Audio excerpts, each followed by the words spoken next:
Okay, good morning, good afternoon, good evening, everybody.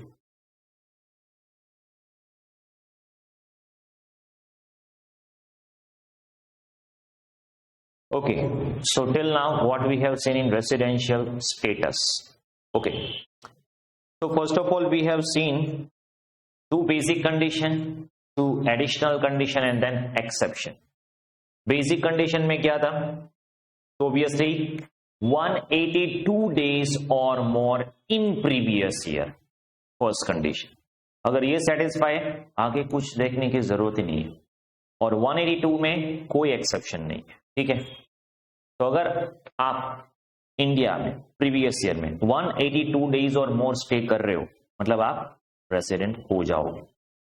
अगर 182 से कम है तो मैं चेक करना होगा सेकेंड बेसिक कंडीशन, 60 डेज और more in previous year and 365 days or more in 4 years immediately preceding the previous year. अगर ये दोनों सेटिस्फाई होती है तो overall second condition satisfied. Overall second condition satisfied. ठीक है, तो फिर रेसिडेंट हो जाएंगे. आइदर और दोनों में से कोई भी एक कंडीशन फुलफिल कर लो, you will be resident. Okay, अगर ये दोनों में से कोई एक कंडीशन फुलफिल हो जाती है तो रेसिडेंट हो जाओगे. तो चेक करेंगे एडिशनल. एडिशनल में क्या होगा? Ordinary, not ordinary. ऑर्डिनरी के लिए आपको क्या करना पड़ेगा? दोनों की दोनों एडिशनल कंडीशन सेटिस्फाई करनी होगी. और एडिशनल कंडीशन क्या है? 2 out of 10 year रेसिडेंट होने चाहिए. और 10 years काउंट कैसे करेंगे? Preceding the previous year. हमारा प्रीवियस ईयर है 22-23, उससे पहले के 10 years कंपेयर करो. सेम विद दूसरी एडिशनल कंडीशन है, must be present in India for a period of 730 days or more in 7 year preceding the previous year. Clear है इतना? अगर ये दोनों कंडीशन सेटिस्फाई हुई, ROR. अगर ये दोनों में से कोई एक या दोनों कंडीशन सेटिस्फाई नहीं हुई, RNOR. और मान लीजिए आपने दोनों की दोनों बेसिक कंडीशन सेटिस्फाई नहीं की है. ओके, तो फिर यहां पे आपको चेक करना पड़ेगा deemed resident section 1A 661A. Deemed resident की condition number 1, individual Indian citizen, और दोनों की दोनों बेसिक कंडीशन फुलफिल नहीं की है, और income other than foreign sources कितने हैं? More than 15 lakh. तो फिर डीम्ड रेसिडेंट. डीम्ड रेसिडेंट का स्टेटस क्या होगा? Always RNOR. अगर डीम्ड रेसिडेंट भी नहीं हो तो नॉन रेसिडेंट. इतना क्लियर है?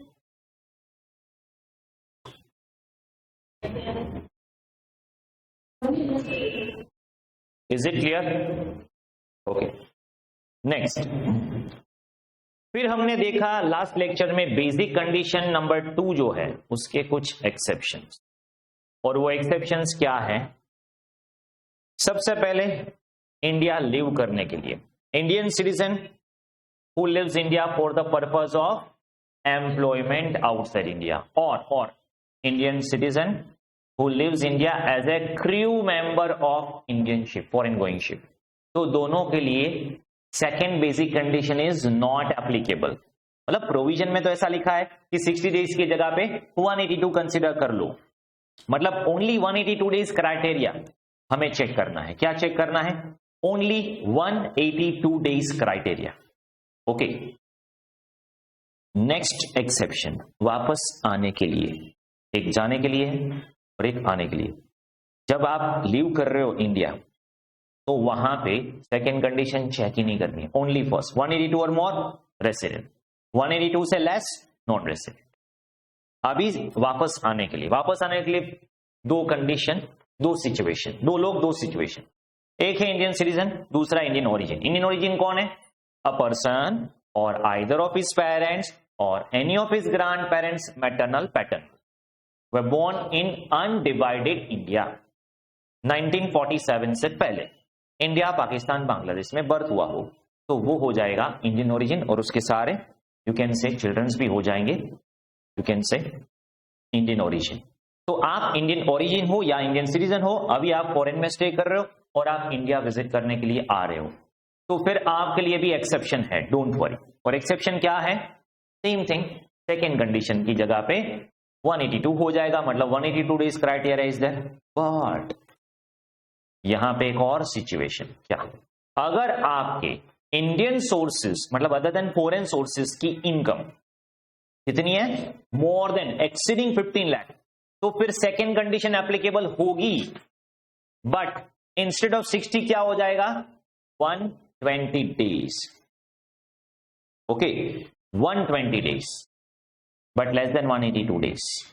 और फोर प्रीवियस ईयर में क्या कंसीडर करेंगे 365 डेज, वो तो जो था वही होगा। अभी मान लीजिए आप इंडियन सिटीजन हो और you come back to India, और इंडियन ओरिजिन हो और you come back to India, और आपको ये एक्सेप्शन लागू हुआ 182 नहीं है, मान लीजिए आप 125 डेज इंडिया में है, तो 125 डेज इंडिया में है और आप ये सेकेंड कंडीशन फुलफिल कर रहे हैं वाइड 120 डेज वाली, फिर आप एडिशनल कंडीशन चेक करोगे क्या, नहीं, क्यों, ये 15 लाख प्लस की जो भी सिचुएशन एप्लीकेबल होती है, और अगर ये 120 डेज वाली कंडीशन से आप रेसिडेंट हो जाते तो आपका स्टेटस ऑटोमेटिकली क्या हो जाएगा, resident but not ordinary resident. यहां पे आप एडिशनल कंडीशन चेक ही नहीं करोगे, एक यहां पे दो जगह पे आप residential status as it is assume कर लोगे, एक डीम रेसिडेंट सेक्शन 1A और दूसरा यहां पे, तो यहां पे इसका स्टेटस क्या हो जाएगा, ऑलवेज रेसिडेंट। समझ में आ रहा है। और अगर मान लीजिए आपका सोर्स इंडियन सोर्सेज से जो इनकम है वो 15 लाख से कम है, फिर तो आपको सिर्फ फर्स्ट कंडीशन ही एप्लीकेबल है 182 डेज। और मान लीजिए आपको ये सेकेंड कंडीशन पूरी एक्सेप्शन में निकल रही है और आप 185 डेज इंडिया में हो, फिर आप दोनों एडिशनल कंडीशन चेक करोगे क्या, अरे तभी तो करना ही करना है। 182 डेज के क्राइटेरिया में तो ऑलवेज आप करोगे, समझ रहे हो, 182 डेज के क्राइटेरिया में आप ऑलवेज चेक करोगे ordinary not ordinary to additional condition. ये सिर्फ और सिर्फ किसमें नहीं करना है, और सीधे सीधे हम स्टेटस बता देंगे 15 लाख क्रॉस हुआ और डीम रेसिडेंट हुआ 1, 15 लाख क्रॉस हुआ और आपको ये सेकेंड कंडीशन की एक्सेप्शन में 120 डेज हुआ और आप 120 डेज वाली कंडीशन फुलफिल कर रहे हो, और वहां पे भी टोटल स्टे 120 से ज्यादा और 182 से कम होना चाहिए, क्योंकि अगर 182 से ज्यादा है तो आप फर्स्ट कंडीशन से सेटिस्फाई हो गए ना, रेसिडेंट हो गए, फिर तो आपको दोनों एडिशनल कंडीशन चेक करनी पड़ेगी। समझ रहे हो, अभी क्लियर है सब कुछ, ठीक है। इंडियन ओरिजिन कौन है वो मैंने आपको बता दिया। तो यहां तक हमने देखा था। चलिए मटेरियल में तो कुछ इलस्ट्रेशन भी मैंने आपको करवाए थे और यहां तक हमने देखा था, इसमें कोई डाउट, ओके इतना क्लियर है।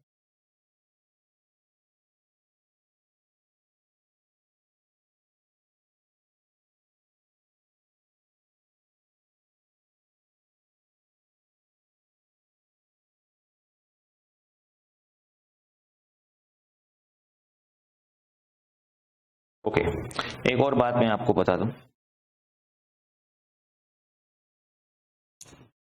अरे ये अपडेट हो गया,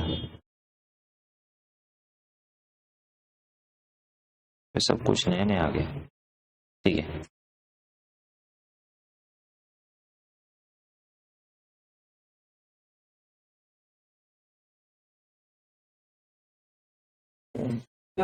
बोलो।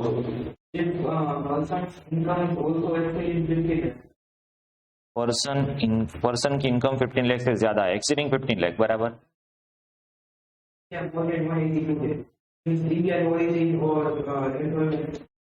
182 डेज से ज्यादा है ना, और कुछ देखना ही नहीं, करना ही पड़ेगा। फर्स्ट कंडीशन की वजह से आप रेसिडेंट हो, फिर आपको सोर्स देखना ही नहीं है।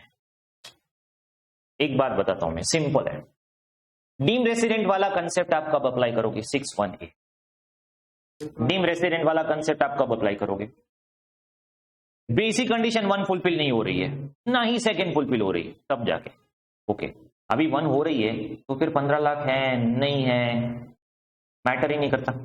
दूसरी बात आप बोलते हैं एक्सेप्शन में लागू हो सकता है, ठीक है, एक्सेप्शन में, एक्सेप्शन किसकी है, सेकेंड बेसिक कंडीशन, ये सारे के सारे एक्सेप्शन किसके हैं, सेकेंड बेसिक कंडीशन के एक्सेप्शन, ठीक है।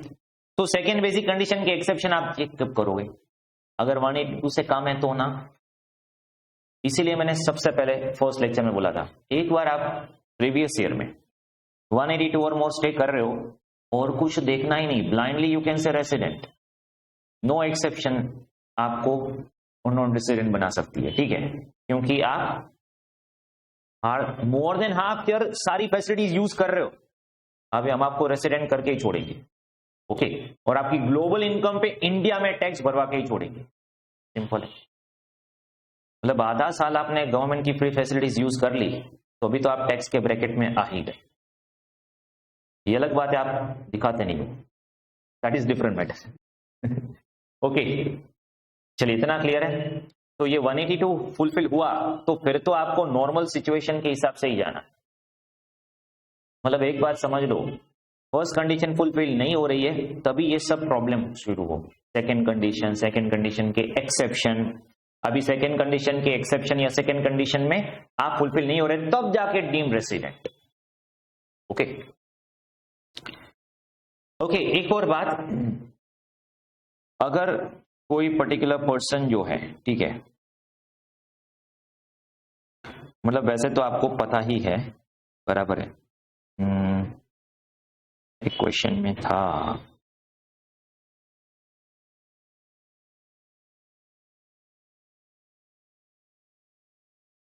यहाँ पे नहीं है,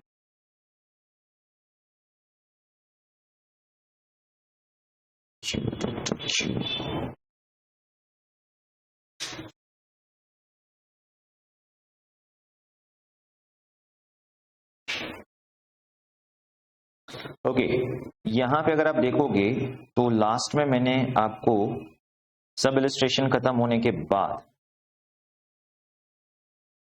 होम असाइनमेंट भी दिया है, you can start with home assignment also, और यू कैन डू, मतलब जैसे हम अकाउंट कॉस्ट में करते थे वैसे ही यहाँ पे भी है, ठीक है। होम असाइनमेंट आप लास्ट में भी कर सकते हो चैप्टर खत्म होने के बाद, जिससे आपकी प्रैक्टिस हो जाएगी, ओके, और ये आप एक बार सॉल्व कर लो, फिर यहाँ पे हम सब सॉल्व करेंगे साथ में, ओके। चलिए अभी यहाँ पे एक टॉपिक में आपको समझाना चाहता था,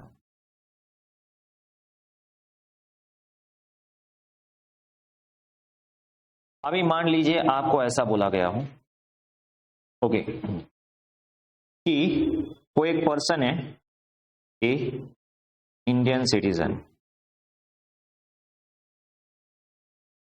ओके, हु लिव्स इंडिया,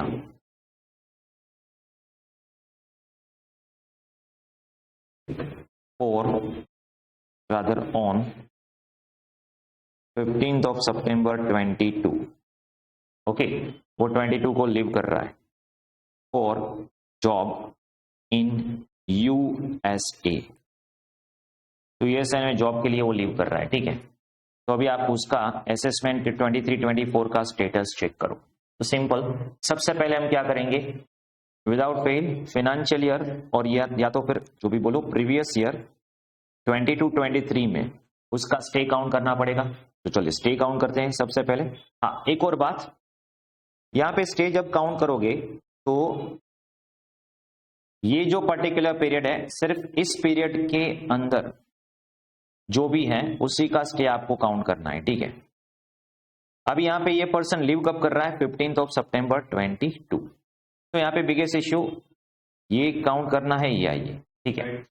तो ऑब्वियसली आप लिव कर रहे हो, okay, you are living India for the purpose of employment, मतलब यहां पे आप इंडिया में थे, स्टे इन इंडिया, और जब लिव करने के बाद यू आर आउटसाइड इंडिया, तो हमें क्योंकि आप यहां पे लिव कर रहे हो तो होगा क्या, समझो, you are living India for the purpose of employment, तो यहां पे इस पीरियड का स्टे काउंट करना पड़ेगा। तो यहां पे अगर आप देखोगे अप्रैल 30, मई 31, जून, मतलब ये ऑब्वियस है कि किस पार्ट को आपको इंक्लूड करना होगा, बट फिर भी कभी कभी आप इसमें भी कंफ्यूज हो जाते हो, तो इसलिए मैंने ये टॉपिक भी अभी यहां पे समझा दिया, ठीक है। जुलाई 31, अगस्त 31 और सितंबर के 15, तो आपका स्टे इंडिया में कितना है, sorry 168 days। First basic condition, no, first basic condition no. और ये हम ऐसा बोल सकते हैं, lives India for the, you can say lives India for the first time, ये फर्स्ट टाइम लिव कर रहा है, ठीक है, ये फर्स्ट टाइम इंडिया लिव कर रहा है, इतना क्लियर है। तो 182 डेज और मोर नो, 182 डेज और मोर नो, बराबर है, okay. Who lives India on 15 September 22 for job in USA, मतलब यहां पे Indian citizen lives India for the purpose of employment outside India, yes. तो यहां पे exception to second basic condition applicable हो जाएगी कि नहीं? हाँ, तो यहां पे ओनली 182 डेज क्राइटेरिया हमें चेक करना है, इतना क्लियर है। तो इस पर्सन का स्टेटस क्या हो जाएगा? नॉन रेसिडेंट, क्योंकि सिर्फ और सिर्फ फर्स्ट कंडीशन एप्लीकेबल होगी। इसमें कोई डाउट? इसमें कोई डाउट? ये क्लियर है? अभी मैं ऐसा बोलूं यहां पे कि इसकी other than foreign sources income 15 lakh से ज्यादा है,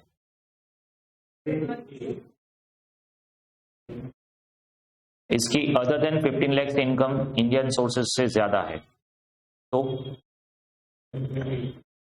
120 डेज एप्लीकेबल नहीं होगा। सिंपल, वो जाने के लिए है, मतलब वो आने के लिए। ये क्या है? पर्सन लिव्स इंडिया, तो लिव्स में तो मैंने कभी आपको 120 डेज वाली कंडीशन बोला ही नहीं है, समझ रहे हो? ओके, अब इसका स्टेटस क्या होगा? R N R, that's what I am expecting, because ये फर्स्ट कंडीशन फुलफिल नहीं कर रहा है, ये फर्स्ट कंडीशन फुलफिल नहीं कर रहा है, सेकंड लागू नहीं हो रही है, तो ये नॉन रेसिडेंट होना चाहिए। पर मैंने अभी क्या बोला आपको? इंडियन सोर्स कितना है? 15 लाख से ज्यादा, सेक्शन 6(1)(a), डीम्ड रेसिडेंट और RNOR। अगर 15 लाख से ज्यादा है तो अभी मैं क्या कर रहा हूं? सारी प्रोविजन को मिक्स कर रहा हूं, समझो, मतलब तभी तो आपको समझ में आना चाहिए, मतलब तब आपको अच्छे से आंसर प्रेजेंट करना आना चाहिए। क्योंकि जब केस स्टडी बेस्ड एमसीक्यू या कुछ भी ऐसे करेंगे तो सब कुछ टॉपिक सब मिक्स करके पूछेंगे आपको।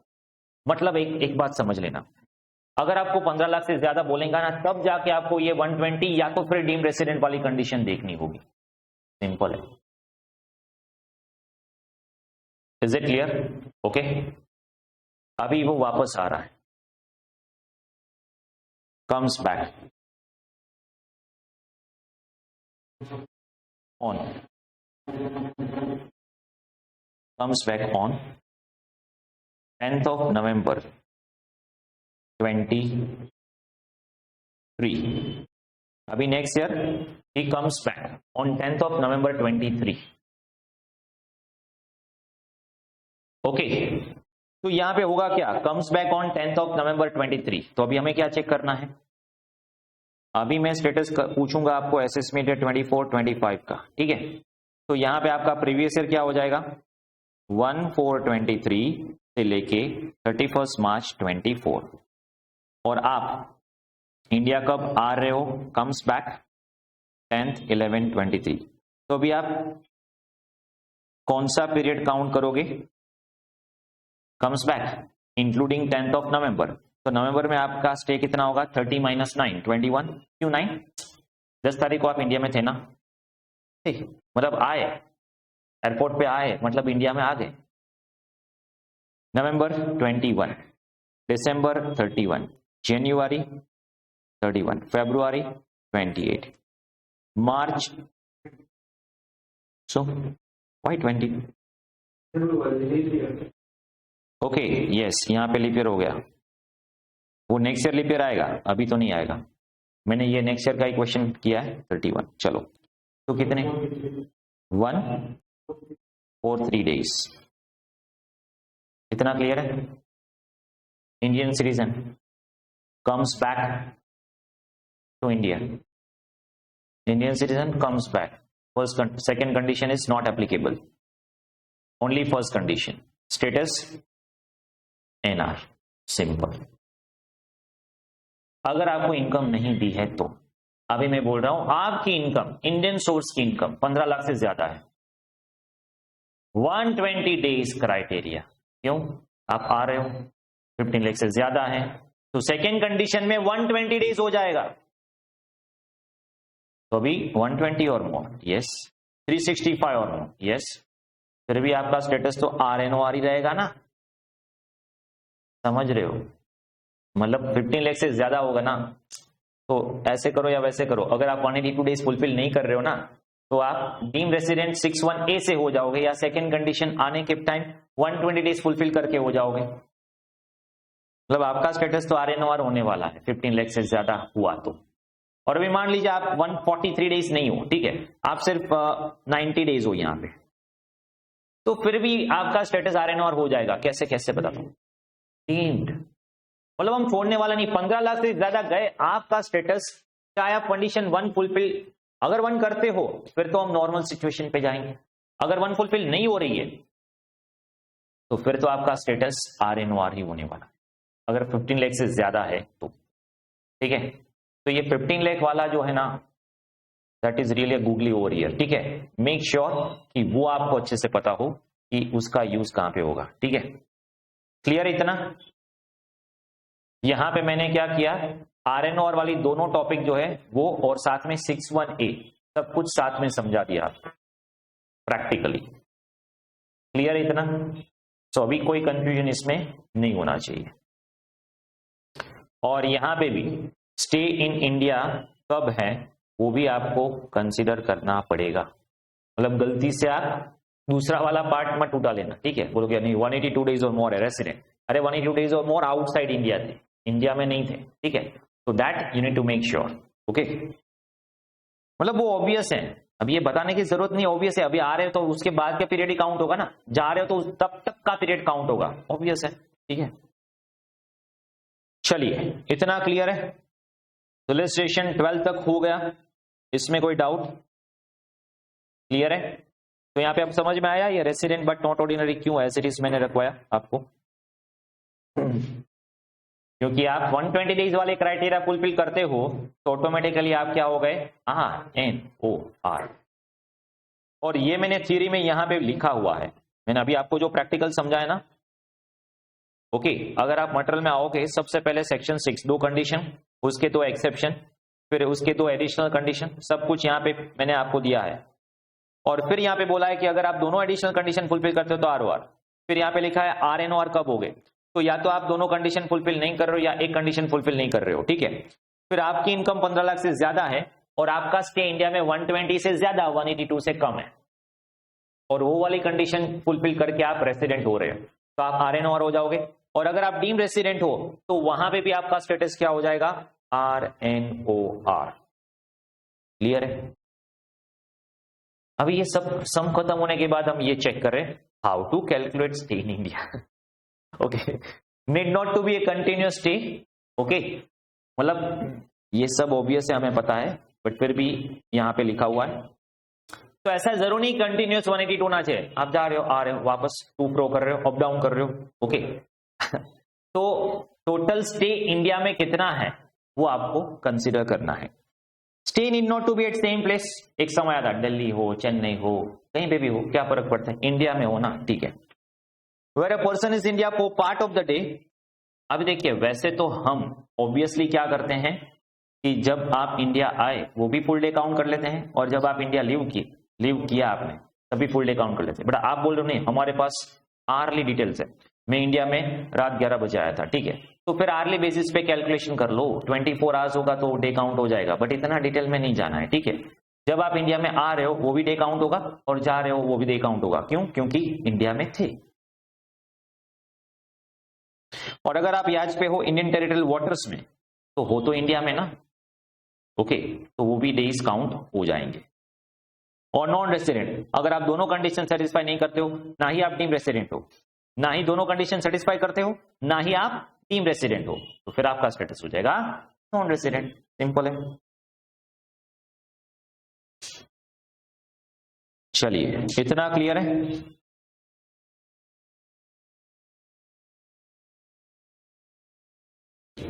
ये एक्स्ट्रा क्वेश्चन लिखना है आपको। ओके, समझ में आ गया, चलेगा, ठीक है, चलो, नो प्रॉब्लम।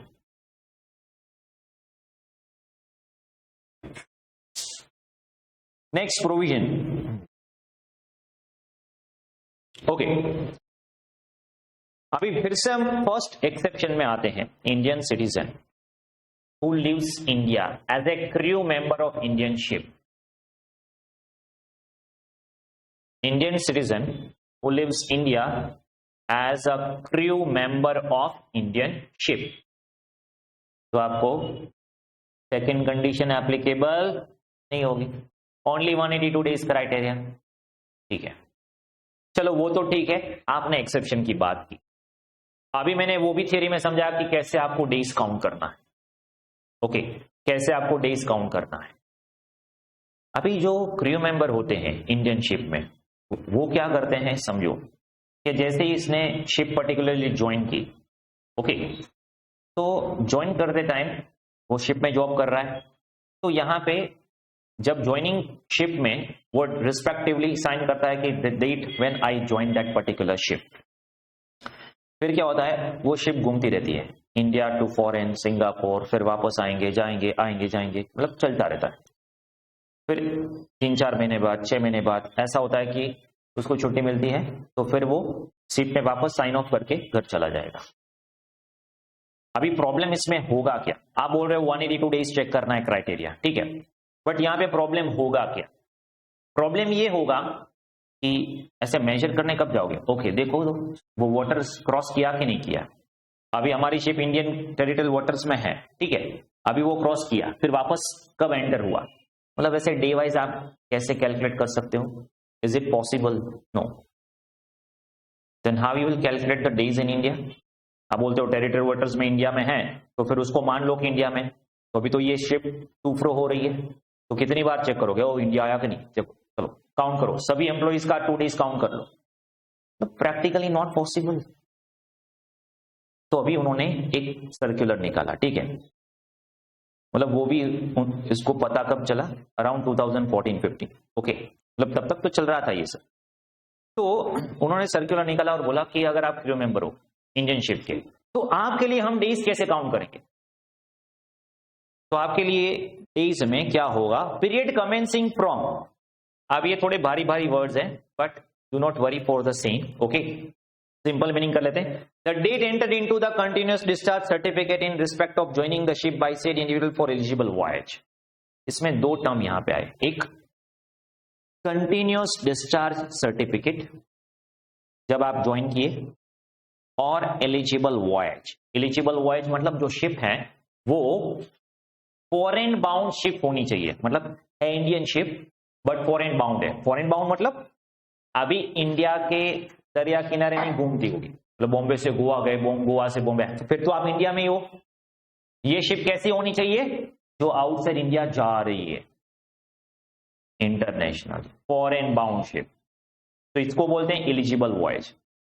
दूसरा है कंटिन्यूअस डिस्चार्ज सर्टिफिकेट, मतलब जब आप शिप ज्वाइन कर रहे हो तो वहां पे आप सर्टिफिकेट साइन करोगे कि हमने ये शिप ज्वाइन की है एज ए क्रू मेंबर, मतलब वो शिप में है। फिर वहां से लेके कंटिन्यूअस डिस्चार्ज सर्टिफिकेट जो है वो साइन ऑफ किया, यहां पे ज्वाइन किया, यहां पे साइन ऑफ किया, यहां पे ज्वाइन किया, यहां पे साइन ऑफ किया। मुझे बताओ ड्यूरिंग दिस पीरियड वो था कहां पे, शिप में, दैट वॉयज में ही था। तो हम बोलते क्यों काउंट करना, वो शिप में ही है, और शिप कहां पे जा रही है, फॉरेन, मान लो सिंगापुर जा रही है, ठीक है, तो अभी तक वो शिप में ही था, मतलब हम ऐसा कंसिडर कर लेते हैं आपको बेनिफिट देने के लिए, मतलब ये क्रू मेंबर को बेनिफिट देने के लिए आप इंडिया में थे ही नहीं। ड्यूरिंग दिस पीरियड आप इंडिया में थे ही नहीं। जब आपने ये शिप ज्वाइन किया उस दिन भी इंडिया में नहीं थे, जब आपने ये साइन ऑफ किया उस दिन भी आप इंडिया में नहीं हो, और ड्यूरिंग दिस पीरियड इंडिया में नहीं, तो फिर आप इंडिया में कब हो, 365 days minus this period, simple, 365 days minus this particular period. समझ में आ रहा है नहीं आ रहा है, ओके, देखते हैं, चलो आगे। तो यहां पे अगर आप देखोगे, determination of period of stay in India for Indian citizen being a crew member, okay, So in case of foreign bound ship where the destination of voyage is outside India, there is uncertainty regarding manner, basis of period of stay. क्योंकि uncertainty क्यों है मैंने बोला आपको, आप कैसे count करोगे? Okay 2 days India में हुए, अभी एंटर हुआ तो 2 days और हो गए, मतलब every time ship comes India आपको देखना पड़ेगा कि हम इंडिया में कब, इंडियन टेरिटरी वाटर किस दिन क्रॉस किया, किस दिन हमने इंडियन टेरिटरी वाटर्स एंटर किया, तो वो बहुत ही अनसर्टेनिटी हो गया और डिफिकल्ट हो जाएगा। इसीलिए एक्सप्लेनेशन 2 टू सेक्शन 6(1) जो है वो ऐड हुआ और 2015 में ये सर्कुलर निकाला जिसमें बोला कि ये पीरियड को आप एक्सक्लूड कर दो, क्रू मेंबर के लिए ये जो पीरियड है वो एक्सक्लूड हो जाएगा।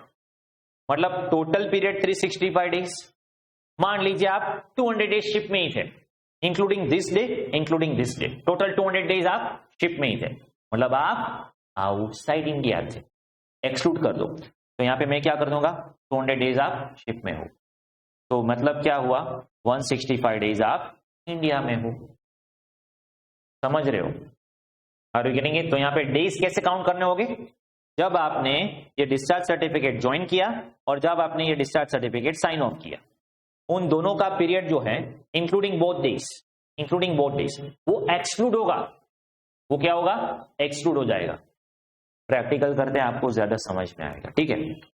और यहाँ पे continuous discharge certificate eligible voice का मीनिंग दिया हुआ है, नॉट दैट मच इंपॉर्टेंट, मैंने जो आपको समझा दिया वही है।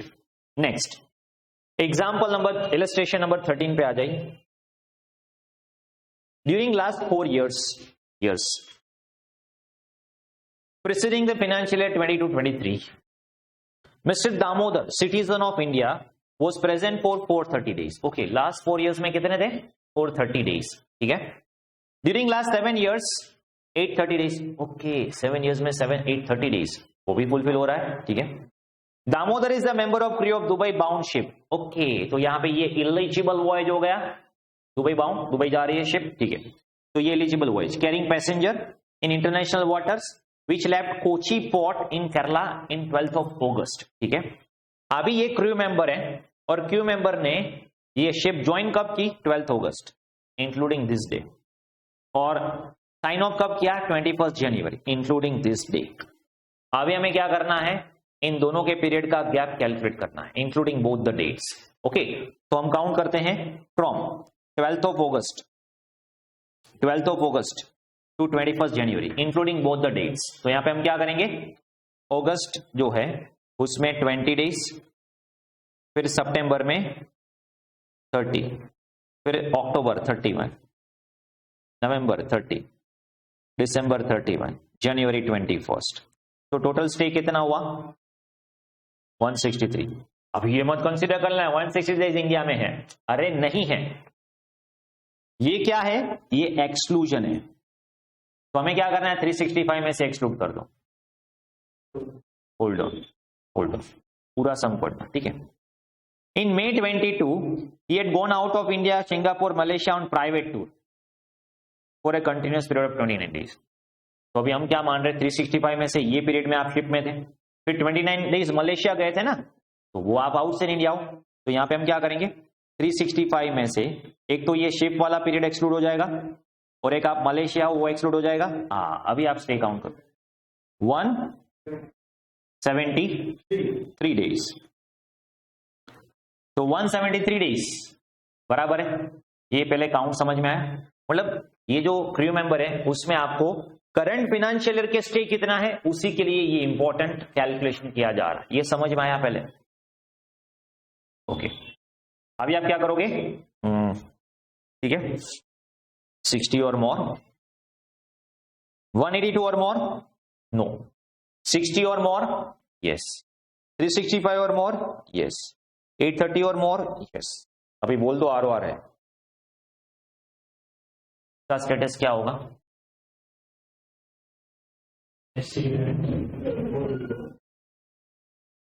Non resident. Crew member lives India for the purpose of employment outside India, second condition applicable ही नहीं होगी, यस ट्रू। तो यहां पे आपको 182 डेज और मोर, नो, नॉन रेसिडेंट। तो सर क्यों दिया ये 430, 830? कंफ्यूज करने के लिए। ओके, इंस्टीट्यूट को मजा आता है इसमें, ठीक है, आपको कंफ्यूज करने में। Obviously second basic condition is not applicable. बोले सर वो 15 लाख, अभी क्या भी लिखा 15 लाख उसकी इनकम क्या है, नहीं, हर बार वो 15 लाख को बीच में लेके नहीं आएंगे, कभी कभी नॉर्मल भी पूछेंगे। ओके, हाँ, इज दैट क्लियर? ओके, जबकि मे 17 में तो वो 15 लाख का प्रोविजन था ही नहीं। चलिए, इतना क्लियर है, तो इसका स्टेटस क्या हो जाएगा? बट लिखना कैसे है? हाँ, तो देखिए यहां पे एक्सप्लेनेशन 1 टू सेक्शन 6(1). अभी 6(1) याद रख लो, बहुत है, एक्सप्लेनेशन 1 2 3 चलेगा, चलेगा, कोई प्रॉब्लम नहीं। Okay, Indian citizen who leaves crew member of Indian ship resident only if criteria of 182 days, क्योंकि second condition is not applicable. Explanation 2, Indian citizen जब क्रू मेंबर से इंडिया लीव करता है तो यहां पे period will be excluded.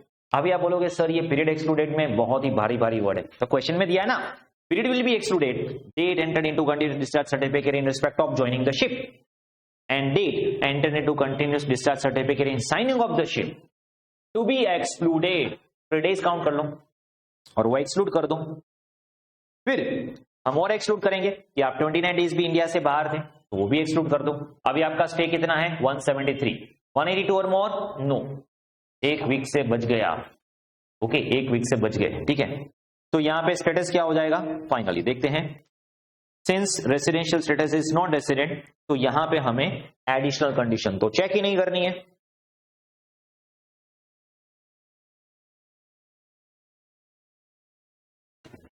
Is that clear? कि अगर वो नॉन रेसिडेंट है तो फिर अर्लियर ईयर का डेज तो काउंट ही नहीं है, इररिलेवेंट है। यहां पे बोला इररिलेवेंट है, हमें जो डेटा दिया है वो सब इररिलेवेंट है, उसकी कोई रिक्वायरमेंट ही नहीं थी। तो इन शॉर्ट अभी यहां पे ये सब कंडीशन तो हमें पता थी। यहां पे हमने ये क्या सीखा कि यहां पे आपको दिया है एक्सप्लेनेशन 2 टू सेक्शन 6(1), जहां पे आपको स्पेसिफिकली बोला गया है क्या कि ये जो पीरियड है वो एक्सक्लूड हो जाएगा। बस आपको सिर्फ ये पीरियड एक्सक्लूड करना है क्रू मेंबर में। क्लियर है? Okay, shall we go ahead then. Next, तो ये था सेक्शन 6(1) और उसके काफी सारे exceptions, explanations etcetera etcetera. Okay, अभी सेक्शन 6(2). चलिए नेक्स्ट, डीम रेसिडेंट, ये तो हमने कर लिया है, that we very well know about deem resident. Residential status of HUF. अभी देखिए इंडिविजुअल जो है उसमें आप ऐसा कंसिडर कर सकते हैं कि भाई ओके पर्सन इंडिया आ रहा है जा रहा है, ठीक है। अभी पार्टनरशिप फॉर्म एचयूएफ, उसमें आप कैसे बोलोगे ओके फॉर्म आ रही है फॉर्म जा रही है, तो that is not practically possible because they are artificial person, right. तो यहां पे अगर आप एचयूएफ फैमिली, तो you can not count the days of family. Okay, family कहां पे? Okay, because that is also an artificial person, Hindu undivided family. तो अभी इंडिविजुअल के अलावा सिर्फ इंडिविजुअल ही है जिसमें हम बेसिक कंडीशन चेक करते हैं, 182 days, 60 days, 120 days etcetera etcetera. Same with deem resident वाला कंसेप्ट भी इंडिविजुअल के लिए ही है। तो फिर बाकी आर्टिफिशियल पर्सन में क्या होता है? सिंपल, 6(1) इंडिविजुअल के लिए, 6(3) कंपनी के लिए। 6(1) इंडिविजुअल सेक्शन बोल रहा हूं मैं, section 6(1) for individual, section 6(3) for company, उसके अलावा जो भी पर्सन है 6(2), एचयूएफ, पार्टनरशिप फर्म, एओपी, पीयूआई, सब 6(2) में आ जाएंगे। समझ रहे हो? ओके, तो अभी हम तो यहाँ पे तो सर एचयूएपी लिख रहे हो, हाँ वो क्यों है अलग से मैं लिख रहा हूं बताता हूं मैं आपको, ठीक है। तो residential status of HUF will be depending upon, अभी ये सब आर्टिफिशियल पर्सन में एक वर्ड जो है वो कॉमन यूज होगा कि उसका कंट्रोल एंड मैनेजमेंट कहां से हो रहा है, क्योंकि आर्टिफिशियल पर्सन जो है उसका स्टेक काउंट नहीं होता है, उसका कंट्रोल मैनेजमेंट कहां से होता है, क्योंकि एचयूएफ डिसीजन कैसे लेंगे, पार्टनरशिप फर्म डिसीजन कैसे लेंगे, पार्टनरशिप फर्म बोलेंगे बिजनेस करना है नहीं करना है, कौन डिसाइड कौन करेगा? पार्टनर्स। कहां पे डिसाइड करेंगे? अभी पार्टनरशिप फर्म की ऑफिस जहां पे वहां पे डिसाइड करेंगे। तो पार्टनरशिप फर्म के सारे डिसीजन आप कहां से लेते हो? इंडिया से, मतलब आप कंट्रोल एंड मैनेजमेंट कहां से करते हो? इंडिया से। एचयूएफ के सारे बिजनेस रिलेटेड डिसीजन कहां से लेते हो? कौन लेते हैं? करता। करता या कोई भी adult member of the family, right, वो डिसीजन लेंगे। तो वो डिसीजन कहां से लेते हैं, कंट्रोल कहां से करते हैं, मैनेज कहां से करते हैं? अगर आप बोल रहे हो control management of affairs of the HUF is there fully in India, तो फिर बनता है कि ये रेसिडेंट ही है। अगर कंट्रोल एंड मैनेजमेंट कहां से हो रहा है, इंडिया से हो रहा है, तो ऑब्वियसली ये रेसिडेंट है। अभी मान लो आप बोलोगे नहीं, हम तो क्या करते हैं, हमारा बिजनेस इंडिया में भी है, सिंगापुर में भी है, दुबई में भी है, सब जगह पे। कभी कुछ डिसीजन इंडिया में लेते, कुछ डिसीजन सिंगापुर में लेते, कुछ डिसीजन दुबई में लेते। हम बोलेंगे ओके, इंडिया में डिसीजन तो लेते हो, पार्टली तो इंडिया में, हाँ, फिर तो आप रेसिडेंट हो गए। अभी काफी सारे स्टूडेंट को ऐसे लगता है partly means 50, part is not always 50%, 5% भी पार्ट बोलते हैं, 90% भी पार्ट बोलते हैं। तो पार्टली मीन्स लेस देन 100, कुछ भी हो सकता है। इवन आपने 1% डिसीजन भी इंडिया में, पार्टली इन इंडिया हो गया, partly doesn't mean half, okay. तो ये कंसेप्शन दिमाग से हटा देना, partly doesn't mean half, partly means कुछ भी, थोड़ा सा प्रोपोर्शन भी आपने डिसीजन इंडिया में लिया, यू आर रेसिडेंट। इसका मतलब एचयूएफ नॉन रेसिडेंट कब होगा, पूरे के पूरे फुल्ली आउटसाइड इंडिया, 100% डिसीजन आपने आउटसाइड इंडिया लिया है, तभी आप नॉन रेसिडेंट हो। Is that clear? ये क्लियर है? कंट्रोल एंड मैनेजमेंट कहां से हो रहा है, इंडिया वर्ड आया, यू विल बिकम रेसिडेंट। अगर कंट्रोल पूरा 100% आउटसाइड इंडिया हो रहा है, तब जाके आप नॉन रेसिडेंट बनो। Is that clear? Sorry, fully outside India तो नॉन रेसिडेंट। फॉर्म यहां पे हो या ना हो उससे फर्क नहीं पड़ता है, एचयूएफ रजिस्टर्ड यहां पे हो या ना हो। अभी प्रैक्टिकली ऐसा नहीं हो सकता ना कि आपकी फॉर्म यहां पे और डिसीजन आउटसाइड जाके लेंगे, ओके। तो जनरली प्रैक्टिकली ऐसा नहीं होगा। हाँ, फॉर्म आउटसाइड इंडिया है, ओके, एचयूएफ यहां पे आपने एस्टैब्लिश की, बट यहां पे आप कोई बिजनेस ही नहीं कर रहे हो, आप फॉरेन में बिजनेस कर रहे हो और वहीं पे डिसीजन ले रहे हो, फिर ठीक है, आप नॉन रेसिडेंट हो।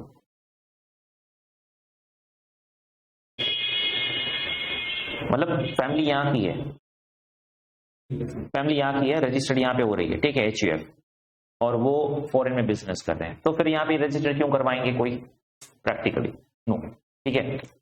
बट फिर भी मान लीजिए एचयूएफ है और उसके नाम पे आप बिजनेस कर रहे हो आउटसाइड इंडिया, और सारे के सारे डिसीजन कहां पे ले रहे हो, आउटसाइड इंडिया, तो फिर आप नॉन रेसिडेंट हो जाओगे। Is that clear? Okay okay, starting में मैंने आपको बोला था कि आरओआर और आरएनओआर का स्टेटस दो लोगों में होता है, number 1 individual, number 2 HUF. HUF में भी होता है, मतलब अगर एचयूएफ का स्टेटस हुआ रेसिडेंट, तो आपको क्या चेक करना पड़ेगा, ऑर्डिनरी नॉट ऑर्डिनरी। अभी ऑर्डिनरी नॉट ऑर्डिनरी के लिए additional condition same to same है, ऑर्डिनरी नॉट ऑर्डिनरी चेक करने के लिए दो कंडीशन सेम टू सेम है, 2 आउट ऑफ 10, 7, 13 सर।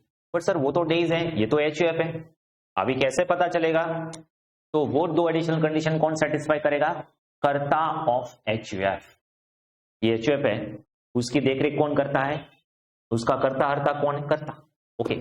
तो ये जो कर्ता है, उस कर्ता है, उसका इंडिविजुअल स्टेटस तो अलग ही होगा क्योंकि वो इंडिविजुअल भी है और एचयूएफ है।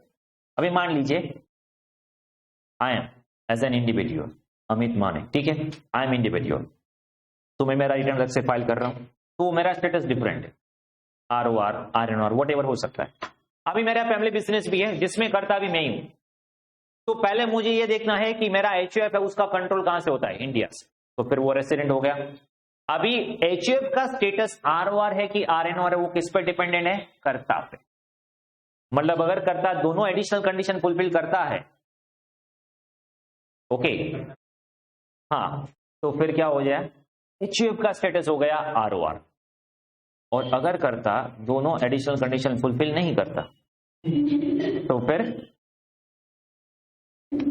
एचयूएफ हो जाएगा RNOR. Is that clear? Okay, ठीक है। तो यहां पे एडिशनल कंडीशन कौन सेटिस्फाई करेगा, कर्ता। 66B, वहां पे था 66A, कंडीशन तो सेम टू सेम है, but 66A is for individual, 66B for HUF. Individual में खुद सेटिस्फाई करेगा, एचयूएफ में कर्ता सेटिस्फाई करेगा, सिंपल। बाकी कंडीशन दोनों सेम टू सेम है। कंडीशन क्या है, दोनों सेम टू सेम, ठीक है, ओके। फॉर्म में क्या होगा, अभी पार्टनरशिप फॉर्म, एओपी, कंपनी अलावा, कंपनी के अलावा, इंडिविजुअल के अलावा सब 6(2) में आएगा। तो ये एचयूएफ वाला जो कंडीशन था ना, वो भी 6(2) में ही था, और यहां पे फॉर्म एओपी वाला जो कंसेप्ट है वो भी 6(2) में था। तो सर दोनों साथ में ले लिया होता, क्योंकि मुझे एचयूएफ में आपको ये बताना था कि एचयूएफ में ऑर्डिनरी और नॉट ऑर्डिनरी होता है, जबकि फॉर्म में, एओपी में रेसिडेंट नॉन रेसिडेंट दो ही कैटेगरी है, बाकी सब सेम है। मतलब अगर पार्टनरशिप फॉर्म है, अगर पार्टनरशिप फॉर्म है, उसका कंट्रोल मैनेजमेंट इंडिया में से हो रहा है, ठीक है, रेसिडेंट, पार्टली इंडिया में से हो रहा है, रेसिडेंट, फुल्ली आउटसाइड इंडिया हो रहा है, नॉन रेसिडेंट। बस आगे देखना ही नहीं ऑर्डिनरी नॉट ऑर्डिनरी, क्योंकि ऑर्डिनरी नॉट ऑर्डिनरी का कंसेप्ट किसके लिए है, only and only for individual HUF, और एडिशनल कंडीशन तो इंडिविजुअल एचयूएफ दोनों के लिए सेम टू सेम है। क्लियर है, क्लियर है, ओके। प्रैक्टिकल करें यहां पे, तो ये क्लियर है 6(2). अभी यहां पे मीनिंग दिया है कंट्रोल मैनेजमेंट, मतलब right to control, original control, जहां पे आप सारे डिसीजन लेते हैं, जहां पे कंपनी या कंपनी की बात करें तो उसमें अलग वर्ड है, और एचयूएफ, एओपी, बीओआई फॉर्म की बात करें तो उसमें कंट्रोल मैनेजमेंट वर्ड है, ठीक है। तो यहां पे एक प्रैक्टिकल करते हैं एग्जांपल, ये सब मैंने कंडीशन आपको समझा दिया, तो एक बार पढ़ लेना, ठीक है। Next illustration number 14, x individual RNOR, बोल दिया आपको RNOR है, ठीक है।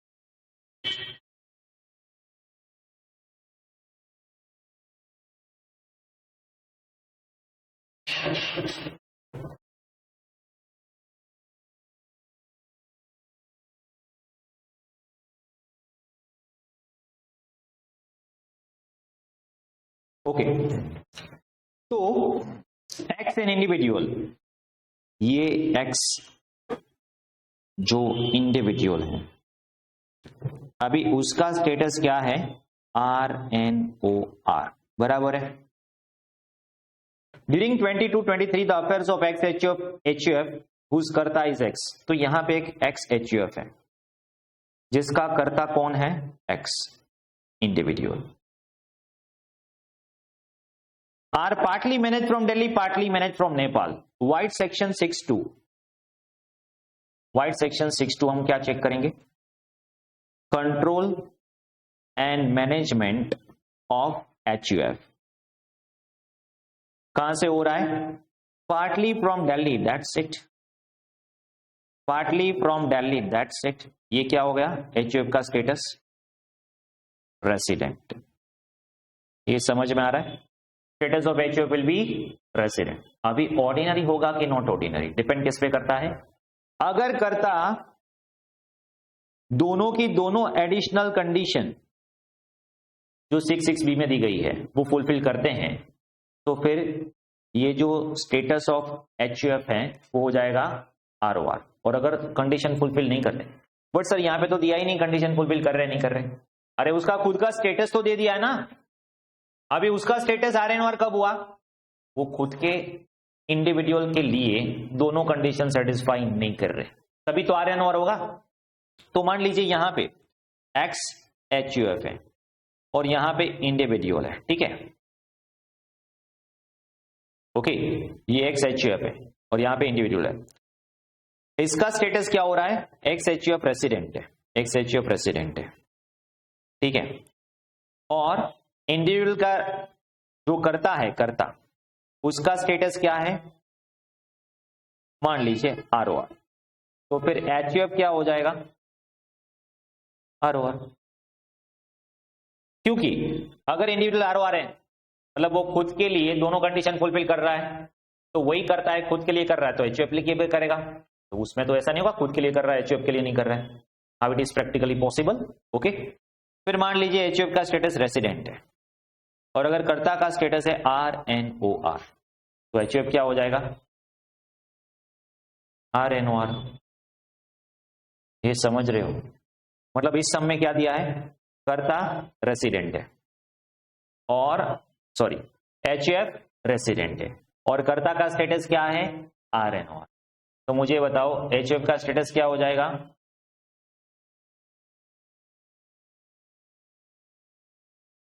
पहले ये समझ में आया,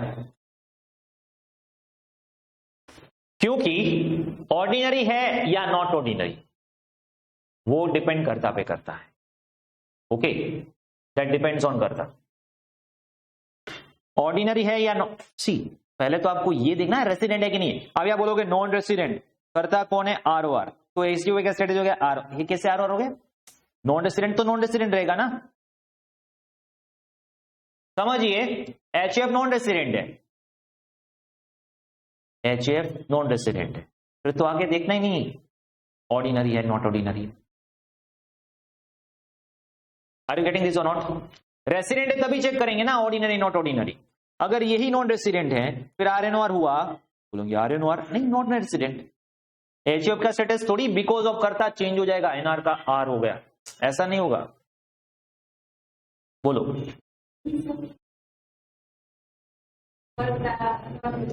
एचयूएफ रेसिडेंट, हाँ ऐसा हो सकता है, अभी वहीं पे आ रहा था मैं। एचयूएफ रेसिडेंट है, ओके, और कर्ता नॉन रेसिडेंट है, ऐसा भी हो सकता है। क्यों बताओ? अभी कर्ता क्या फॉरेन में ही है, एचयूएफ यहाँ पे। अभी कर्ता 50 डेज के लिए इंडिया आया, सब डिसीजन लेके फिर वापस चला गया फॉरेन। तो ये तो 50 डेज के लिए इंडिया आया था इंडिविजुअल, तो उसका स्टेटस क्या हुआ? NR। और एचयूएफ का कंट्रोल मैनेजमेंट कहां से हो रहा है? इंडिया से, तो ये तो रेसिडेंट हुआ। अभी मुझे बताओ कि एचयूएफ का स्टेटस क्या होगा? Not possible without additional information. क्यों?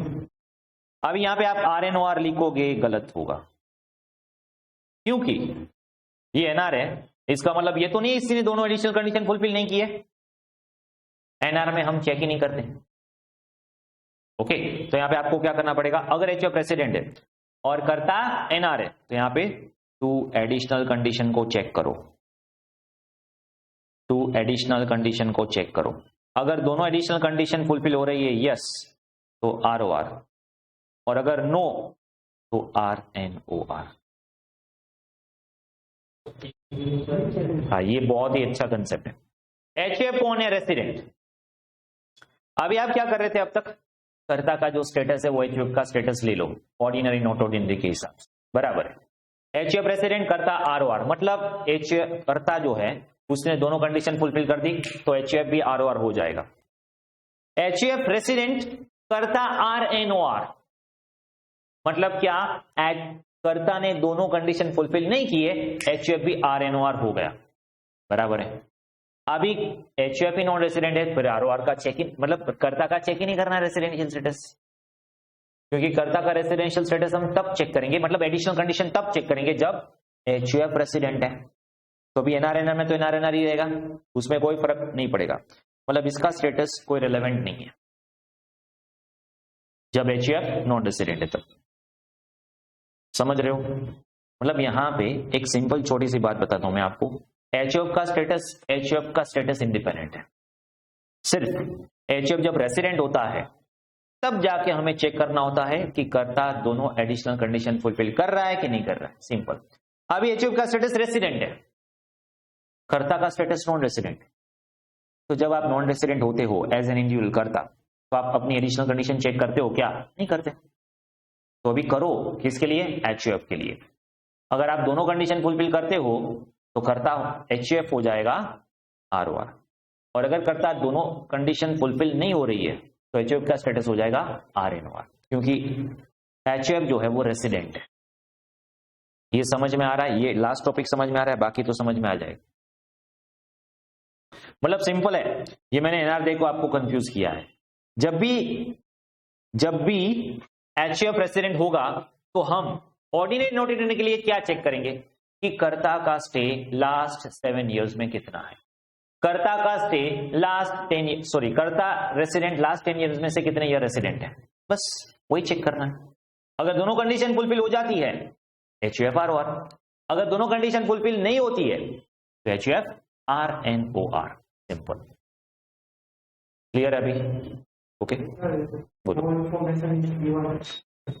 देन सिंपली रेसिडेंट रखो, ऑर्डिनरी नॉट ऑर्डिनरी पॉसिबल बता ही नहीं सकते, as information is not given status will be resident, that's it. जब आपको एडिशनल कंडीशन की इंफॉर्मेशन ना दे तो ऑर्डिनरी नॉट ऑर्डिनरी वर्ड लगाने की जरूरत नहीं है, सिर्फ रेसिडेंट लिख दो अगर नो इंफॉर्मेशन इज गिवन। इतना क्लियर है? इसमें कोई डाउट?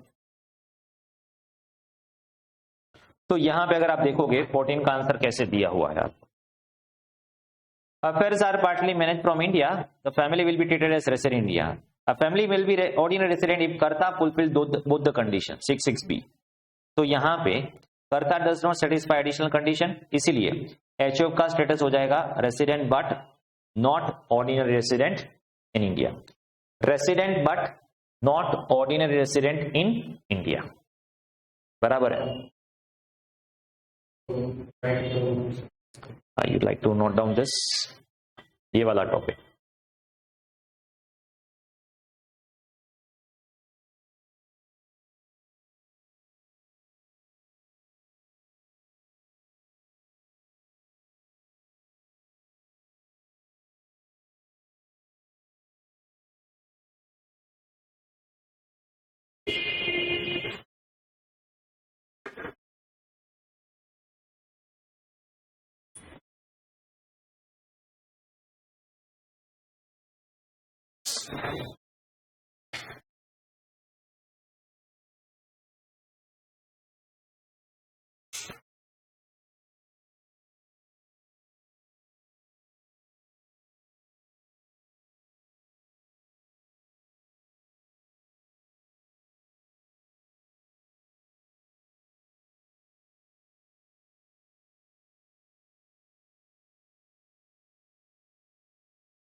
ओके चलो इतना क्लियर है।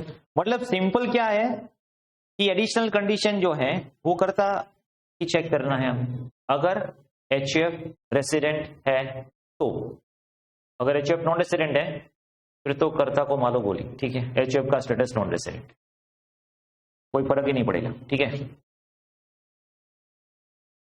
Illustration 15,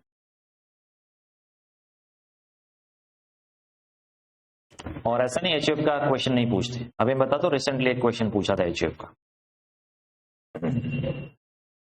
Illustration 15, Ram Mohan and Sons whose कर्ता is Ram Mohan Sharma owes 4 businesses, okay मतलब HUF के 4 अलग अलग बिजनेस चल रहे हैं, ठीक है। बिजनेस 1 कंट्रोल कहां से हो रहा है, हांगकांग एंड चाइना, मतलब आउटसाइड इंडिया, तो business 1 NR। Business 2 Japan, fully outside India, NR, is it? Business 3 Nepal and India, तो यहां पे पार्टली इन इंडिया, तो रेसिडेंट हो जाएगा ना। UK fully outside India, not resident, तो what will be the status of HUF? Resident. Resident लिखोगे या ऐसे लिखोगे एनआर एनआर आर एनआर? अभी वो 65 कंडीशन यहां पे आएगी तो मैंने आपको स्टार्टिंग में समझाई थी। Residential status is person wise, not head wise. Section 6(5) अगर कोई पर्सन एक हेड या एक सोर्स के लिए रेसिडेंट हो जाता है तो वो सभी सोर्सेस के लिए रेसिडेंट हो जाएगा। याद आई 6(5) स्टार्टिंग में की थी हमने। ओके, तो यहां पे वो अप्लाई करेंगे, मतलब ऐसा नहीं लिखते। एचयूएफ का स्टेटस क्या हो गया? R, simple. मतलब क्या एक बिजनेस मैंने इंडिया में कंट्रोल कर लिया तो just because of that reason I will be resident. Yes, मतलब सोचो आपका एक बिजनेस इंडिया में और फॉरेन में आपके 3-4 अलग अलग बिजनेस। अभी वो बिजनेस तो यहाँ पे आप कंसिडर करते ही नहीं है। एक बिजनेस तो इंडिया में ना, उसका कंट्रोल आप इंडिया में कर रहे हो, तो मतलब एक सोर्स के लिए रेसिडेंट हो गए, सारे सोर्सेस के लिए रेसिडेंट हो जाओगे। तो फिर तो फॉरेन बिजनेसेस में आपने जो भी ऑन किया है वो सब यहां पे भी टैक्सेबल होगा, प्रोवाइडेड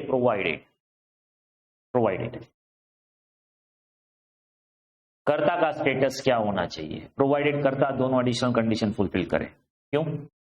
और अभी यहीं पे वो लॉजिक आता है कि क्यों ऐसा कर्ता में लिखा है। क्योंकि कर्ता ही एक ऐसा पर्सन है जो एचयूएफ के सारे डिसीजंस हैंडल करता है, बराबर है। अगर कर्ता दोनों एडिशनल कंडीशन फुलफिल करता है तो फिर क्या होगा? R1। और एक बार आप R1 हो गए, जापान, हांगकांग, चाइना, यूके सबकी इनकम इंडिया में टैक्सेबल। बट अगर ये कर्ता जो है वो दोनों एडिशनल कंडीशन सेटिस्फाई ना करे तो RNOR, और RNOR में सभी इनकम इंडिया में टैक्स नहीं होगी। कितनी इनकम इंडिया में टैक्स होगी? सेक्शन 5 में देखेंगे, second category of this chapter. Okay, is it clear? और इसी वजह से ये कैटेगरी हुई है, इसका लॉजिक यही है दो कैटेगरी बनाने का कि रेसिडेंट है तो फिर ऑर्डिनरी और नॉट ऑर्डिनरी में क्या डिफरेंस है, ये इसकी वजह से। ओके, तो इसका आगे एक सम आएगा जब हम सेक्शन 5 कर लेंगे, तब मैं आपको समझाऊंगा क्या है। तो यहां पे तो हमें सिर्फ स्टेटस कैलकुलेट करना है। ओके, रेसिडेंट हो गए, अभी आपको क्या चेक करना पड़ेगा? रेसिडेंट है तो ऑर्डिनरी नॉट ऑर्डिनरी, तो इसके लिए तो हमें एचयूएफ का कुछ देखना ही नहीं है। कौन करता? कौन है करता? राम मोहन शर्मा। तो राम मोहन शर्मा, दो सिचुएशन में आप स्टेटस बताओ। राम मोहन शर्मा नेपाल में स्टे कर रहे हैं 10 सालों से, कभी इंडिया विजिट ही नहीं किया, फिर तो ठीक है, नॉट ऑर्डिनरी। राम मोहन शर्मा जो है वो तो नॉन रेसिडेंट है, हम अभी राम मोहन शर्मा की बात नहीं कर रहे हैं, हम बात कर रहे हैं एचयूएफ की। तो एचयूएफ का स्टेटस क्या हो जाएगा? Not ordinary. समझ रहे हो? ओके, दूसरी कंडीशन, राम मोहन शर्मा इंडिया में ही स्टे कर रहा है और कभी आउटसाइड इंडिया विजिट ही नहीं किया, तो एचयूएफ का स्टेटस क्या हो जाएगा? ROR। Very simple, is that clear? तो यहां पे एक तो आपको देखना है कि बिजनेस 3 जो है वो पार्टली कंट्रोल इंडिया में हो रहा है, इसलिए एचयूएफ का स्टेटस रेसिडेंट। फिर 6(5) लिख दो, if it is resident for one source of income, he will be resident for all other sources of income. और फिर यहां पे कर्ता जो है वो फर्स्ट सिचुएशन में दोनों कंडीशन सेटिस्फाई नहीं करता है, इसलिए RNOR। और सेकेंड सिचुएशन है उसमें कर्ता दोनों कंडीशन फुलफिल कर रहा है, इसलिए एचयूएफ का स्टेटस हो जाएगा ROR। Is that clear? Okay, अभी फॉर्म है ओबी में क्या है? कुछ नहीं, resident non resident, that's it. इसमें तो आगे देखने की जरूरत नहीं है। और ऑर्डिनरी नॉट ऑर्डिनरी उसमें तो होता ही नहीं है। क्लियर? व्हाट?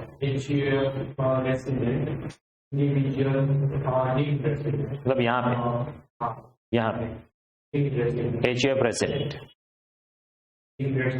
ये डीम रेसिडेंट, फिर भी बट इसका स्टेटस भले ही RNOR हुआ, तो just because of this reason ये RNOR नहीं होगा।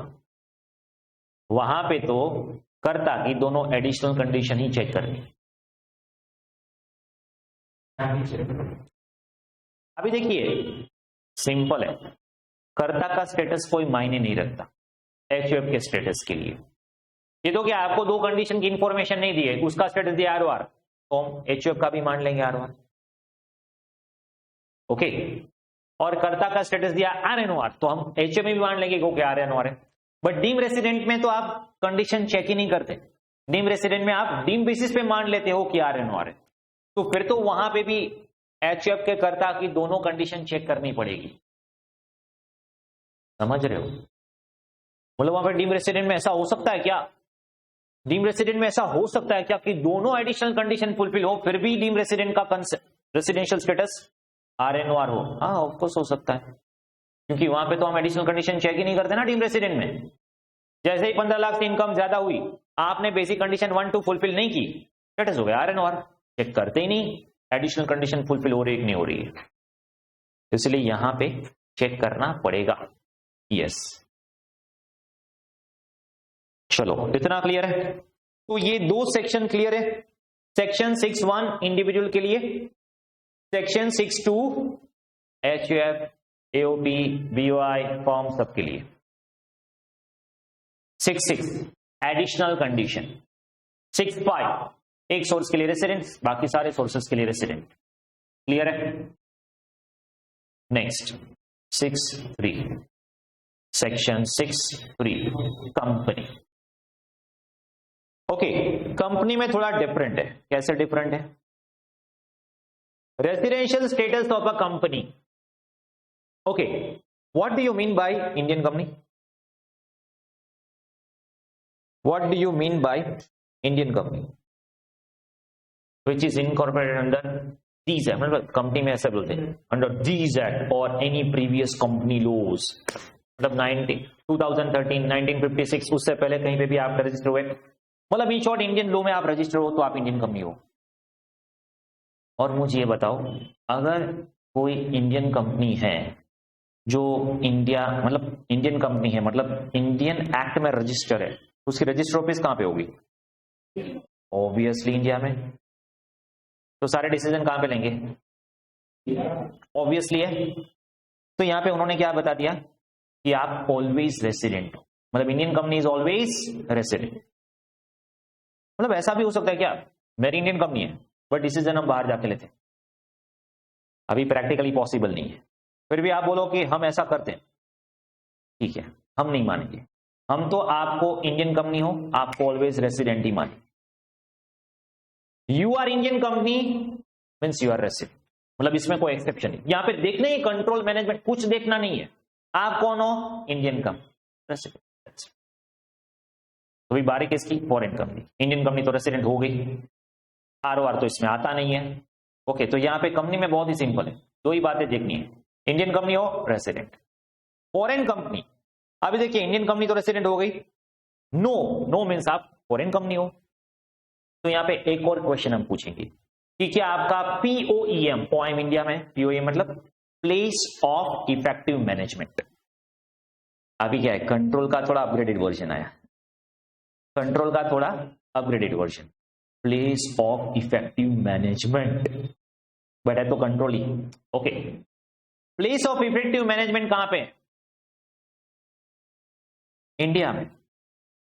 प्लेस ऑफ कंट्रोल मैनेजमेंट कहां पे है? इंडिया में। यस, तो रेसिडेंट, नो तो नॉन रेसिडेंट, सिंपल है।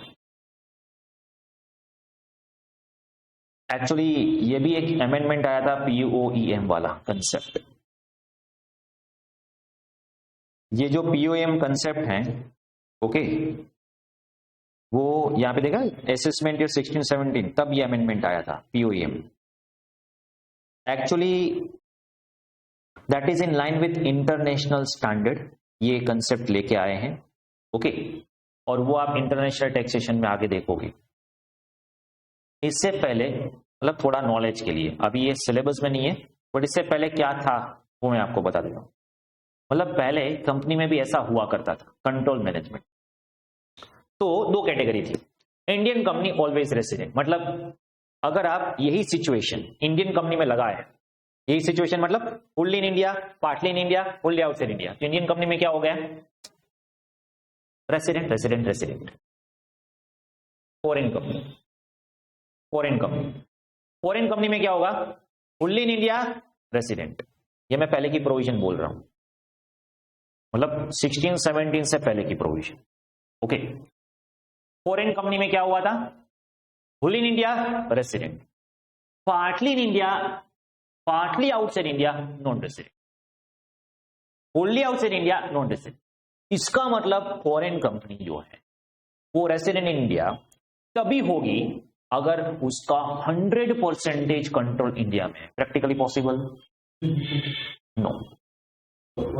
मान लीजिए फॉरेन कंपनी इंडिया में है फॉरेन कंपनी और उसकी ऑफिस इंडिया में है, तो वो लोग क्या करेंगे, एक डिसीजन बाहर ले लो, एक मीटिंग सिंगापुर में कर दो, ओके, और डिसीजन वहां पे ले लो, आप क्या बोलोगे, पार्टली कंट्रोल आउटसाइड इंडिया, मतलब वी आर नॉट रेसिडेंट। मतलब 90% डिसीजन आपने फॉरेन कंपनी के तौर पे इंडिया में लिए, 10% आप फॉरेन टूर करके डिसीजन लेके आए, बोलेंगे partly outside India, partly outside India. तो इस प्रोविजन का बहुत ही मिसयूज हो रहा था। इनकम टैक्स एक्ट 1961 में आया और मुझे ये पता नहीं चलता कि इन लोगों को इतने सालों सदियों के बाद क्यों ऐसा पता चलता है ये लोग मिसयूज कर रहे हैं। फिर उन्होंने अमेंडमेंट लेके आए, क्या कंसेप्ट लेके आए कि अगर आपकी प्लेस ऑफ इफेक्टिव मैनेजमेंट कहां पे, इंडिया में, मतलब अगर आपने 90% कंट्रोल इंडिया में किया, मतलब आपकी place of effective management India में हो गई, हाँ फिर तो आप इंडियन रेसिडेंट हो गए। फिर जो एक दो मीटिंग बाहर करके आप नॉन रेसिडेंट बन जाते थे वो प्रोविजन अब चली गई, इसीलिए ये कंसेप्ट लेके आए POEM वाला। Is that clear? तो यहां पे अभी आपको क्या चेक करना है कि अगर आप इंडियन कंपनी हो ऑलवेज रेसिडेंट, और अगर आप फॉरेन कंपनी हो तो यहां पे प्लेस ऑफ इफेक्टिव मैनेजमेंट कहां पे। अभी एक बात समझ लेना, दो कंट्री में आपकी प्लेस ऑफ इफेक्टिव मैनेजमेंट नहीं हो सकती। क्यों? या तो आप ज्यादातर मेजर डिसीजन इंडिया में लेंगे या तो आप ज्यादातर मेजर डिसीजन आउटसाइड नहीं लेंगे। ऐसे कैसे मेजर डिसीजन यहां पे भी लिया, मेजर डिसीजन वहां पे भी लिया है। तो इसका मतलब क्या होता है, POEM। POEM, place of effective management, with place where key management commercial decisions that are necessary for conduct of business of the entity as a whole are in substance made। तो मतलब मोर देन हाफ और majority of the decision अगर आप India में ले रहे हो, 70%, 80%, 90%, whatever, okay, 60%, मतलब काफी सारे डिसीजन आप इंडिया में ही ले रहे हो, ठीक है, मतलब आपकी प्लेस ऑफ इफेक्टिव मैनेजमेंट कौन है, इंडिया। तो फिर आप इंडियन रेसिडेंट हो गए। और अगर आप काफी सारे डिसीजन आउटसाइड इंडिया ही लेते हो, मतलब मेजर डिसीजन आप इंडिया में, इंडिया के बाहर से ले रहे हो और आप फॉरेन कंपनी हो, तो फिर आपका स्टेटस क्या हो जाएगा, नॉन रेसिडेंट। बोलो।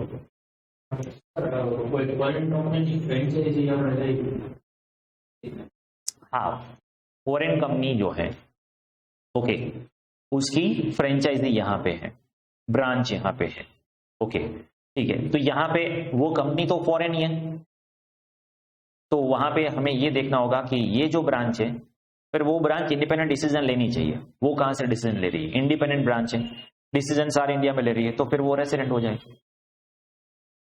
क्योंकि उसका प्लेस, वो ब्रांच का प्लेस ऑफ इफेक्टिव मैनेजमेंट कहां पे हुआ, इंडिया में। यही तो प्रॉब्लम हो रहा था, फॉरेन कंपनी की ब्रांच इंडिया में, ठीक है, फ्रेंचाइजी। अभी आप इंडिया में फ्रेंचाइजी ओपन करके बैठे हुए, ठीक है, तो मतलब तो आप रेसिडेंट हो गए, आपकी कंपनी रेसिडेंट हो गई। फिर आप क्या करोगे, you have a foreign corporate office outside India, दो तीन मीटिंग वहां पे कर लोगे, डिसीजन लेंगे, बोलेंगे हम नॉन रेसिडेंट है। वो पहले ऐसा हो रहा था।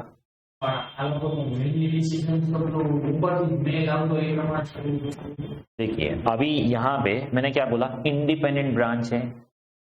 अभी आपकी ऑफिस यहाँ पे सिर्फ सेल्स आउटलेट है, सारे डिसीजन आउटसाइड लेती है, मतलब यहाँ पे सिर्फ लाइजन ऑफिस है, आप ऐसा बोल सकते हो, लाइजन ऑफिस है। फिर तो वो सारे डिसीजन कहां से ले रहे हैं, आउटसाइड इंडिया, तो फिर वो नॉन रेसिडेंट। ओके, सिर्फ लाइजन ऑफिस है, सिर्फ सेल्स आउटलेट है, तो फिर वो ओवरऑल कंपनी नॉन रेसिडेंट होगी। तो सर नॉन रेसिडेंट हुई और इंडिया में आपकी ब्रांच है और सेल कर रही है, फिर सोर्स तो इंडिया का हुआ ना, वो तो टैक्सेबल होगा ही होगा। यहां पे प्रॉब्लम क्या है, हमें वो फॉरेन इनकम भी इंडिया में टैक्स करनी है।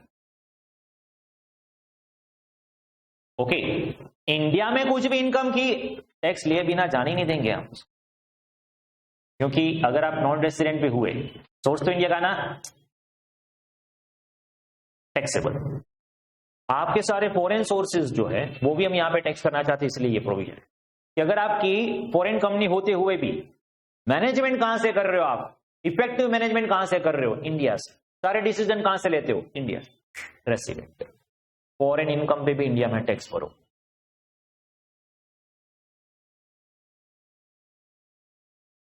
Illustration number 16। देखिए एक्चुअली मैंने क्या बोला कि ये पीओएम का बहुत बड़ा कंसेप्ट है जो इंटरनेशनल टैक्सेशन में आता है, जो आप फाइनल लेवल पे डील करोगे। ओके चलो next. Illustration 16। ABC Incorporation, a Swedish company headquartered in Stockholm, not having permanent establishment in India. Permanent establishment बोले तो यहाँ पे उसकी कोई ब्रांच ऑफिस परमानेंट एस्टेब्लिशमेंट नहीं है। हाँ लाइजन ऑफिस है, अभी जो क्वेश्चन पूछा लाइजन ऑफिस मुंबई में है, ठीक है। लाइजन ऑफिस डजंट मीन कि आप डिसीजन लोगे। लाइजन में तो क्या कस्टमर जो है उसकी जो भी क्वेरीज आप सोल्व करते हो, यहां से आप मतलब लाइजन करते हो। Okay. RBI guideline look after its day-to-day operation in India, spread awareness about company's product and explore further opportunities in India. तो आरबीआई की गाइडलाइन के हिसाब से उन्होंने यहाँ पे ऑफिस ओपन की है, फिर यहाँ पे इंडिया में जो भी अपॉर्चुनिटी है वो सर्च करके वो ऑफिस जो है वो एचओ को बताती है, ठीक है। The liaison office take decision relating to day to day routine operation. Routine operation से कोई लेना देना नहीं है। जब पीओएम बोलेंगे तो इसमें इंपॉर्टेंट और crucial decision. Perform support function, the significant management and commercial decision, ये इंपॉर्टेंट। ये कहां से ले रहे हो आप? Sweden, outside India. ओके तो यहां पे दो ही क्वेश्चन आपको कंपनी को पूछने हैं। क्या आप इंडियन कंपनी हो? नहीं, हम तो स्वीडिश कंपनी है, ठीक है। क्या आपका पीओईएम इंडिया में है? नहीं, हमारा पीओएम तो इंडिया में नहीं है। फिर ठीक है, आप नॉन रेसिडेंट, आप नॉन रेसिडेंट हो, status will B non resident. Is that clear? Okay.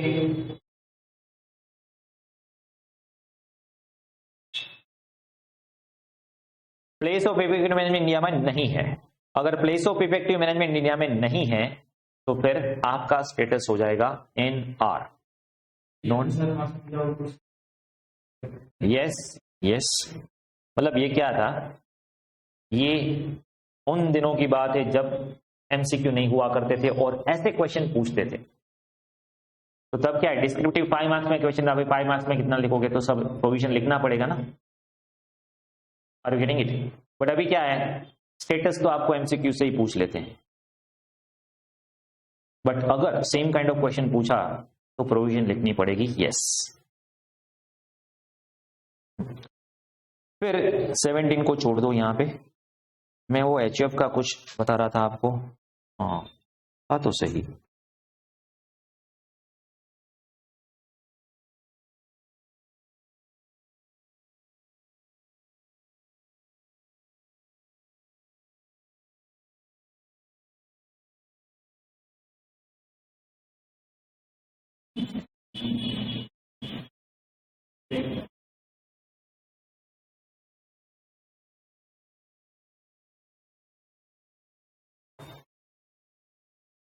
Okay यहाँ पे ओके होम असाइनमेंट मिल लिया है, ठीक है। तो आप होम असाइनमेंट करोगे पता चल जाएगा।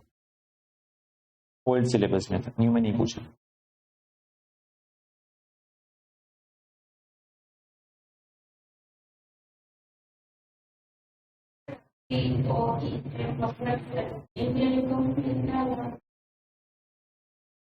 ओके पीओएम का कंसेप्ट इंडियन कंपनी को क्यों लागू नहीं होता है? Indian company is always resident. Management India में हो या ना हो क्या फर्क पड़ता है, इसीलिए सिर्फ फॉरेन कंपनी को लागू होता है।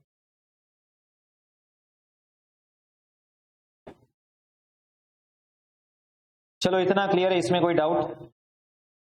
Next illustration 17। अब ये 17 में दो जो कंसेप्ट पूछे हैं उसमें से फर्स्ट कंसेप्ट जो है वो तो रेसिडेंशियल स्टेटस का ही है, बट जो सेकंड कंसेप्ट पूछा है वो सेक्शन 5 स्कोप में से डीमिंग प्रोविजन पूछा है, ठीक है। तो इसका आंसर अभी मैं नहीं दे सकता, यहाँ पे लिखा हुआ है बट वो हम डिस्कस नहीं करेंगे। हम सिर्फ डिस्कस करेंगे रेसिडेंट है कि नहीं। ओके तो कब डिस्कस करेंगे ये? पॉइंट नंबर 2, जब सेक्शन 5 खत्म होने के बाद, मतलब सेक्शन 9 भी खत्म होने के बाद। DG limited foreign company incorporated in USA, incorporated in USA, incorporated in USA, मतलब आप फॉरेन कंपनी हो, इंडियन कंपनी तो नहीं, वरना तो पहले ही बोलते okay resident. Okay and engage in manufacturing distribution of diamond set up branch offices in India. The branch offices was required to purchase uncut, unassorted diamond from the dealers in Mumbai and export them to USA. Branch क्यों open किया कि आप जो uncut diamonds है वो मुंबई से purchase कर सके और आप फॉरेन में एक्सपोर्ट कर सके. ठीक है. Out of 20 shareholders of Daisy 12 are non resident. All major decisions important है POEM के लिए were taken through board meeting held at USA. मतलब आपका POEM आउटसाइड इंडिया है. स्टेटस क्या हो जाएगा? Non resident. Very simple. तो इसका स्टेटस हो जाएगा नॉन रेसिडेंट. क्लियर है. अभी आगे क्वेश्चन पूछा है कि एक्सपोर्ट से जो भी प्रॉफिट होता है क्या वो इंडिया में टैक्सेबल होगा कि नहीं होगा, तो वो आप आगे देखोगे आगे के एपिसोड्स में. ठीक है. ठीक है, चलो इतना क्लियर है. तो ये आपका फर्स्ट चैप्टर का फर्स्ट हाफ हमने खत्म किया. Determination of residential status. Okay, determination of residential status. एक बार आपको पता चल गया इंडिविजुअल HUF में कि आप ROR हो, RNOR हो या NR हो, तो आपको कौन कौन सी इनकम टैक्सेबल होगी. और अगर आप फर्म कंपनी AOP BY की बात करें तो आपका स्टेटस R या NR है, तो उसमें आपको कौन कौन सी इनकम टैक्सेबल होगी वो हम सेकंड कैटेगरी में देखेंगे नेक्स्ट ऑनवर्ड्स लेक्चर. ठीक है, इतना क्लियर है. तो अब तक हमने 61, 63 ऑनवर्ड सारी प्रोविजंस कर ली है. अभी हम नेक्स्ट लेक्चर में करेंगे section 5 scope of total income. Okay.